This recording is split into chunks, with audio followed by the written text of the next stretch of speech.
Stage 4 में 3% chance दिया doctor ने और 40 दिन में सिर्फ खाना बदल के सिद्धू जी ने अपनी वाइफ का कैंसर जड़ से ख़त्म कर दिया। ये हमने सुना है उनकी प्रेस कॉन्फ्रेंस में। उन्होंने ये भी बताया कि उन्होंने सर्जरी, कीमोथेरेपी, रेडिएशन सब किया, लेकिन वो मीडिया में कोई बात नहीं कर रहा उसके बारे में। बात हो रही है तो सिर्फ खाने से कैंसर ख़त्म करने की। कैंसर ख़त्म करने के और एंटी कैंसर फूड्स क्या क्या हैं उसके बारे में भी बात करेंगे। पूरा डिटेल डिस्कशन है, मज़ा आएगा, पूरा सुनिएगा। तो सबसे पहले तो स्टेज 4 वो था नहीं, क्योंकि ब्रेस्ट कैंसर अगर सिर्फ स्किन तक पहुंचा है तो वो स्टेज 3 हो सकता है, स्टेज 4 नहीं हो सकता, क्योंकि स्टेज 4 होने के लिए दूर के किसी ऑर्गन में फैलना ज़रूरी है, जैसे लंग्स, लिवर, बोन्स, ब्रेन। हमारे लिए इम्पोर्टेंट ये है कि उन्होंने उसके लिए तरीके क्या बताए और उन तरीकों में कितने सही हैं, कितने गलत हैं, कितनों से कितना फ़ायदा है, उसके बारे में आज हम बात करेंगे। सबसे पहले अपन मसालों पे आते हैं। आयुर्वेद में हल्दी का बहुत महत्व है, हमारी ज़िंदगी में हल्दी का बहुत महत्व है। मेरी दादी तो हल्दी लगाया करती थी छोटी मोटी चोट पे, और उसके इफेक्ट्स हैं इन्फेक्शन के ऊपर, इन्फ्लेमेशन के ऊपर, उसके फ़ायदे हैं। उसका जो एक्टिव इंग्रेडिएंट है क्यूरक्यूमिन, ब्लड के थ्रू अगर सेल्स को पहुँचाएँ तो वो कैंसर सेल्स को मारने में भी हमारे शरीर की मदद करता है। लेकिन सबसे बड़ा उसका जो इफ़ेक्ट है वो एंटी इन्फ्लेमेटरी है। इन्फ्लेमेटरी मतलब इन्फ्लेमेशन वो प्रोसेस है जिसके थ्रू हमारी बॉडी किसी बाहर से हुए अटैक से लड़ती है। कुछ अटैक्स हमारे शरीर के ऊपर बैक्टीरिया धीरे धीरे करते हैं, जैसे ट्यूबरकुलोसिस। उसके लिए एक प्रोसेस होता है क्रॉनिक इन्फ्लेमेटरी रिस्पॉन्स। प्रॉब्लम यह है क्रॉनिक इन्फ्लेमेशन का कि हमारा शरीर का जो अटैक है उसके ऊपर वो ज़्यादा प्रॉब्लम्स क्रिएट करता है। वो कम करने में हल्दी का रोल है। आगे भी और कुछ चीज़ें बात करेंगे जिनका इस चीज़ में रोल है। बहुत सारे खाने की वजह से, हमारे लाइफस्टाइल की वजह से क्रॉनिक इन्फ्लेमेशन धीरे धीरे बढ़ता है, और क्यूरक्यूमिन अगर हमारी बॉडी में है तो वो कैंसर से लड़ने में भी हमारे शरीर की थोड़ी सी हेल्प करता है। यहाँ इंपॉर्टेंट वर्ड क्या है? थोड़ी सी, क्योंकि हल्दी से या इवन क्यूरक्यूमिन से कैंसर पूरी तरह से ख़त्म नहीं होता है। कुछ कैंसर सेल्स मरते हैं लेकिन सब नहीं मरते हैं। अब बोलोगे क्या प्रॉब्लम है, कुछ सेल्स मर गए, बहुत अच्छी बात है। हाँ, अच्छी बात है। कीमोथेरेपी से भी वही होता है, कीमोथेरेपी से थोड़े और ज़्यादा सेल्स मरते हैं। लेकिन कैंसर बहुत ख़राब बीमारी है भाई। कैंसर में अगर एक सेल भी शरीर में रह गया तो पूरी बीमारी दोबारा बनती है। अगर पूरे सेल्स को हम नहीं मारते हैं तो हम अपनी ज़िंदगी को बढ़ा सकते हैं, लेकिन उससे कैंसर को जड़ से ख़त्म नहीं कर सकते। हल्दी भी उसी कैटेगरी में है। दूसरा एक और प्रॉब्लम है हल्दी का, अगर हम हल्दी खाते हैं तो उसका एक बहुत छोटा % अब्जॉर्ब होता है, उसका भी एक तोड़ है। हल्दी के साथ अगर हम काली मिर्च खाएंगे तो हल्दी का अब्जॉर्प्शन 2000% तक बढ़ जाता है, मतलब 20 गुना तक ज़्यादा अब्जॉर्ब होने लग जाती है हल्दी। फिर उन्होंने दूसरी चीज़ यूज़ की जो अगेन हम ट्रेडिशनल मेडिसिन में भी और हमारे घर के घरेलू नुस्खों में भी हम यूज़ करते आए हैं इन्फेक्शन से लड़ने के लिए, वो है नीम। तो नीम के पत्तों में अगेन एंटी इन्फ्लेमेटरी पावर होता है, उससे भी हमारे शरीर को अंदर से स्ट्रेंथन करने में मदद मिलती है, हमारी इम्यूनिटी को स्ट्रेंथन करता है, जिससे वो सही चीज़ पे अटैक करे और ज़बरदस्ती इन्फ्लेमेशन करके कैंसर सेल्स को ना बढ़ाए। प्रॉब्लम यही है कि अब्जॉर्प्शन का थोड़ा सा दिक्कत है, और उससे बड़ा प्रॉब्लम है रोज़ रोज़ नीम आप कितने सालों तक ले सकते हो। तो नीम के भी एक्सट्रैक्ट्स आते हैं, उसका कितना इफेक्ट है उसका बहुत ज़्यादा कोई अभी तक हमको पता नहीं। तीसरी चीज़ जो उन्होंने ली, जिसका अगेन हमारे घर में और घरेलू नुस्खों में बहुत रोल है, तुलसी। तो तुलसी एक एंटीऑक्सीडेंट है। अब बोलोगे ऑक्सीजन तो अच्छा होता है, ऑक्सीजन क्यों कम करना है? तो ऑक्सीजन नहीं कम करना है। ऑक्सीजन का आपने देखा होगा जब भी लिखते हैं तो वो O2 लिखते हैं। ऑक्सीजन के 2 एटम्स मिलके ऑक्सीजन मॉलिक्यूल बनाते हैं, उसी को हम ब्रीथ करते हैं, वही हमारे शरीर में घूमता है, और उसी की कमी से बहुत सारे प्रॉब्लम्स हो सकते हैं। लेकिन जैसा होता है ना, माँ बाप हैं, पेरेंट्स हैं, वो जब तक साथ में रहते हैं वो हमारे लिए जीवनदान होते हैं। अगर वो अलग हो गए तो कभी कभी वो टॉक्सिक हो सकते हैं। पेरेंट्स सेपरेट होते हैं, कभी कभी वो बच्चों के लिए भी टॉक्सिक हो जाते हैं। तो वैसे ही अगर ऑक्सीजन के 2 रेडिकल्स अलग हो गए तो उनके बहुत सारे टॉक्सिक इफेक्ट्स हैं। ये पिछले 25-30 साल में इसमें साइंस ने बहुत प्रोग्रेस किया है। ऑक्सीजन फ्री रेडिकल्स के ऊपर बहुत रिसर्च हुआ है, इससे हमारे हार्ट के, शुगर रिलेटेड इश्यूज, ये सब बहुत सारी चीज़ें इसकी वजह से हो रही हैं, और कैंसर भी उनमें से है। तो उस ऑक्सीडेटिव फ्री रेडिकल इफेक्ट को कम करने को एंटीऑक्सीडेंट इफेक्ट बोलते हैं। इससे कैंसर बनने का रिस्क कम होता है। अगर कैंसर हो गया है तो इसका कितना इफेक्ट है, अभी तक की स्टडीज़ में बहुत ऐसा ड्रामेटिक इफेक्ट नहीं पता चला है, तुलसी का भी नहीं और किसी और एंटीऑक्सीडेंट का भी नहीं। लेकिन इसको हमारे डाइट में थोड़ा सा इनकॉर्पोरेट करना मेरे हिसाब से सही है। चाय में थोड़ी सी तुलसी डाल के पी लें तो वो हमारे लिए हर तरह से अच्छा है। फिर उन्होंने बहुत तरह के जूसेस के बारे में बात की, जैसे कैरेट्स का, बीट रूट का, ये सब जूसेस, और एप्पल साइडर विनेगर। जूस के उतने फायदे नहीं हैं, फ्रूट्स के फायदे हैं। फ्रूट्स में फाइबर भी मिलता है, बहुत सारी चीज़ें होती हैं जो वो फ्रूट का जो अब हम पल्प निकालते हैं उसके साथ निकल जाती है, वो भी हम हमारे शरीर को मिलता है। फाइबर अपने आप में एक एंटी कैंसर एजेंट है। फाइबर की कमी से पेट के बड़ी आंत के कैंसर होने का रिस्क बढ़ता है। फ्रूट्स एंटी इन्फ्लेमेटरी डाइट का भी पार्ट है, इसलिए फ्रूट्स खाइए। जूसेस की तरफ बहुत ज़्यादा मत जाइए। जूसेस में शक्कर की मात्रा अपने आप बढ़ जाती है। अगर हम फाइबर कम कर दें तो जो उसका एक्सट्रैक्ट निकलता है उसमें शक्कर अपने आप बढ़ जाती है। दूसरा एंटी इन्फ्लेमेटरी डाइट का पार्ट है वेजिटेबल्स। इसके ऊपर वेस्टर्न लिटरेचर पढ़ोगे या मैगजीन्स में पढ़ोगे तो वो ब्रोकली की और ब्लूबेरी की और इन सब की बातें करते हैं। ये सब हमारे इंडिया में उतने कॉमन नहीं है, कॉमन हो तो भी बहुत महंगे हैं, हमारी डाइट का पार्ट नहीं है। ये रोज रोज ब्रोकली कौन खा सकता है? तो ब्रोकली एक फैमिली का पार्ट है, उस फैमिली की दूसरी चीज़ें हैं जो हम रोज खाते हैं, फूल गोभी और पत्ता गोभी। कुछ केमिकल्स होते हैं जो कैंसर से लड़ने में हमारी मदद करते हैं, वो ब्रोकली में भी होते हैं, फूल गोभी में भी होते हैं, पत्ता गोभी में भी होते हैं। आप कम खर्चे में अपना सेम फायदा ले सकते हो जो ब्रोकली से मिलता है। उसके साथ बहुत कॉमन चीज़ जो हमारे आधे से ज़्यादा सब्जियों में डलती है, प्याज और लहसुन। प्याज और लहसुन दोनों एक ही फैमिली का पार्ट है और उसमें बहुत सारे केमिकल्स होते हैं जो एंटी इन्फ्लेमेटरी रहते हैं, जिनका कैंसर कम करने में भी और दूसरी भी बहुत सारी बीमारियों में रोल है। अभी कुछ सालों पहले तक बहुत चल रहा था, गार्लिक के कैप्सूल्स खाया करते थे लोग, क्योंकि उसके एंटीऑक्सीडेंट और एंटी इन्फ्लेमेटरी इफेक्ट है। तो कैंसर के लिए भी यूज़फुल है, दूसरी बीमारियों के लिए भी यूज़फुल है।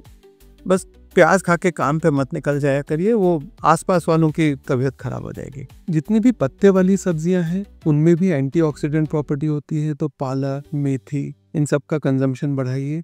जो सीजन में है उस टाइम पे वो पत्ते वाली सब्जियां आप खाइए। वो हर सब्जी से एंटी इन्फ्लेमेटरी प्रॉपर्टीज आती है और हमारा जीवन थोड़ा बेहतर होता है। सबसे ज्यादा एंटीऑक्सीडेंट किस चीज में होता है? आंवले में। सीजन में है तो आंवला फ्रेश खाइए, सीजन में नहीं है तो सूखा हुआ आंवला बहुत सारे लोग खाने के बाद खाते हैं, वो एक अच्छी आदत है, उसको चालू रखिए। अब कुछ बड़ी चीज़ों पे आते हैं। शुगर से कैंसर होता है, शुगर फीड करता है कैंसर को। शरीर को शुगर देना बंद कर दो, कैंसर सेल्स स्टार्व होकर बंद हो जाएंगी। बहुत कॉमनली हमने सुना है। इसमें कितनी सच्चाई है? सिद्धू जी ने भी बोला इस बारे में कि हमने शुगर एकदम बंद किया। देखिए, कैंसर सेल्स शुगर के बिना जिंदा नहीं रह सकते और cancer cells normal body cells से कई गुना ज़्यादा शुगर लेते हैं। हम जो पेट स्कैन भी करते हैं तो पेट स्कैन में ये कैंसर है ये कैसे पता चलता है? क्योंकि वो बहुत ज़्यादा शुगर लेता है। हम शुगर के कंजम्पशन को मॉनिटर करते हैं पेट स्कैन में और हमको पता चलता है कि हाँ, यहाँ कैंसर है, क्योंकि ये जहाँ जितना नॉर्मल है उससे कहीं ज़्यादा शुगर ले रहा है। तो अगर हम शुगर खाना बंद कर दें तो वो कैंसर सेल्स का क्या होगा? एक्चुअली कुछ खास नहीं होगा, क्योंकि जितना कैंसर सेल्स शुगर लेते हैं करीब करीब उतना ही शुगर हमारा ब्रेन भी लेता है। हमारी बॉडी में बहुत कॉम्प्लेक्स मैकेनिज्म्स हैं कि शुगर का लेवल एक लिमिट से नीचे नहीं जाना चाहिए। अगर हम शक्कर खाना बंद कर दें तो हमारा ब्लड शुगर ज़ीरो नहीं हो जाएगा और ज़ीरो होने से बहुत पहले हम ज़ीरो हो जाएंगे। ब्लड शुगर गिरना ब्लड शुगर बढ़ने से भी ज़्यादा डेंजरस होता है शॉर्ट टर्म में। देखिए, एक तो हम ज़्यादातर जो भी अगर कुछ खाते हैं तो उसमें थोड़ा बहुत कार्बोहाइड्रेट्स होता है, उसको हमारा शरीर शुगर बना देता है। दूसरा, अगर हम पूरी तरह से कार्बोहाइड्रेट्स खाना बंद कर दें, सिर्फ और सिर्फ प्रोटीन्स खाएं, तो भी हमारा शरीर प्रोटीन और फैट दोनों को शुगर में कन्वर्ट कर सकता है। इसको ग्लूकोनियोजेनेसिस बोलते हैं। ये लिवर में भी होता है, मसल्स में भी होता है। अगर हम शरीर में शुगर खाना बंद कर देंगे तो भी कैंसर सेल्स को तो जो ब्लड जा रहा है उसमें शुगर होगा ही और उसको वो खींच ही लेंगे। तो क्या शुगर जितना मर्जी खाएगा उससे कोई प्रॉब्लम नहीं है? बिल्कुल भी नहीं। शुगर खाने से प्रॉब्लम होती है। शुगर खाने से मोटापा बढ़ता है, शुगर खाने से डायबिटीज़ का रिस्क बढ़ता है, शुगर खाने से दुनिया भर के रिस्क बढ़ते हैं जिसमें कैंसर भी है, ज़रूरत से ज़्यादा खाने से। अगर डायबिटीज़ नहीं है तो आप एक नॉर्मल अमाउंट ऑफ शुगर अगर आप जो डे टू डे लाइफ में ले रहे हैं उससे बहुत ज़्यादा नुकसान नहीं होता है। तो दो तरह के डाइट्स जो बहुत ज़्यादा प्रचलन में है कैंसर से लड़ने के लिए, एक है पूरी तरह से प्लांट बेस्ड डाइट जिसमें कार्बोहाइड्रेट्स और शुगर थोड़े बढ़ जाते हैं। दूसरा है totally non vegetarian keto diet, उसमें कार्बोहाइड्रेट्स बहुत कम हो जाते हैं, शुगर बहुत कम हो जाते हैं, लेकिन उसमें दूसरे तरह के रिस्क बढ़ जाते हैं। उसके बारे में दूसरे वीडियो में बात की है कि खाने जिससे कैंसर होता है उसका लिंक नीचे डिस्क्रिप्शन में मिलेगा। ये जितने भी और वीडियोस की बात कर रहा हूँ सबका लिंक डिस्क्रिप्शन में मिलेगा। ऐसे वीडियोस देखते रहना है तो सब्सक्राइब कर लीजिए। बहुत सारे वीडियोस बनाते हैं हम कि कैंसर से सेफ कैसे रहें और कैंसर होने पे क्या करें, इन दोनों चीज़ों के बारे में। तो एक और बात की थी सिद्धू जी ने कि एसिडिक एनवायरनमेंट में ट्यूमर बढ़ता है, कम ऑक्सीजन वाले एनवायरनमेंट में ट्यूमर बढ़ता है, इसलिए उस एसिड को न्यूट्रलाइज करें, हम अल्कलाइन पानी पिए तो उससे कैंसर होने का रिस्क थोड़ा कम हो जाता है। इसमें कितनी सच्चाई है? 1932 में एक साइंटिस्ट ने स्टडी किया था जिसमें उन्होंने बताया था कि कैंसर के जो सेल्स हैं उसके आसपास का जो एरिया रहता है उसमें एसिड नॉर्मल बॉडी से ज़्यादा रहता है और ऑक्सीजन बाकी की बॉडी से कम रहता है। इससे उन्होंने ये कंक्लूड किया था कि अगर हम उस एरिया को अल्कलाइन बना देंगे और वहाँ पे ऑक्सीजन ज़्यादा पहुँचाएंगे तो कैंसर होना काफ़ी कम हो सकता है। आज का रिसर्च ये कहता है कि वो जो है वो कैंसर होने का कारण नहीं है, वो कैंसर होने का रिजल्ट है। देखिए, मैंने पहले शुगर के बारे में बात किया था कि कैंसर सेल्स शुगर बहुत ज़्यादा खाते हैं। तो हमारे बॉडी का एक जो नेचुरल मैकेनिज्म रहता है उसमें शुगर और ऑक्सीजन ये दोनों चीज़ों को मिला के हम एक प्रोसेस करते हैं जिससे एटीपी जनरेट होता है और वो एटीपी हमारे सेल का पेट्रोल है। अब ये क्या करता है कि इसके पास शुगर तो है लेकिन ऑक्सीजन उतना पहुंच नहीं पाता है, क्योंकि जिस रेट से कैंसर ग्रो करते हैं उस रेट से ऑक्सीजन उन तक पहुंच ही नहीं सकता है। कैंसर सेल्स बदमाश होते हैं, वो दूसरे तरीके ढूंढ लेते हैं, वो घासलेट से गाड़ी चलाने लग जाते हैं। घासलेट मतलब शुगर को एक दूसरी तरह से मेटाबोलाइज करते हैं जिससे वहाँ पे एसिड बढ़ जाता है और जितना ऑक्सीजन बाकी के सेल्स यूज़ करते हैं उससे कहीं ज़्यादा ऑक्सीजन यूज़ कर लेते हैं वो। इससे वहाँ का ऑक्सीजन लेवल कम हो जाता है। तो अगर हम अल्कलाइन पानी पिएंगे या अल्कलाइन खाना खाएंगे उससे क्या होगा, हमारे शरीर का एक जो पीएच बैलेंस है वो मेंटेन नहीं रहेगा। हमारे बहुत सारे ऑर्गन्स सही तरह से काम नहीं कर पाते हैं, उससे बहुत सारे हमारे बॉडी के फंक्शंस नहीं हो पाते हैं और एक्सट्रीम केसेस में डेथ भी हो जाती है।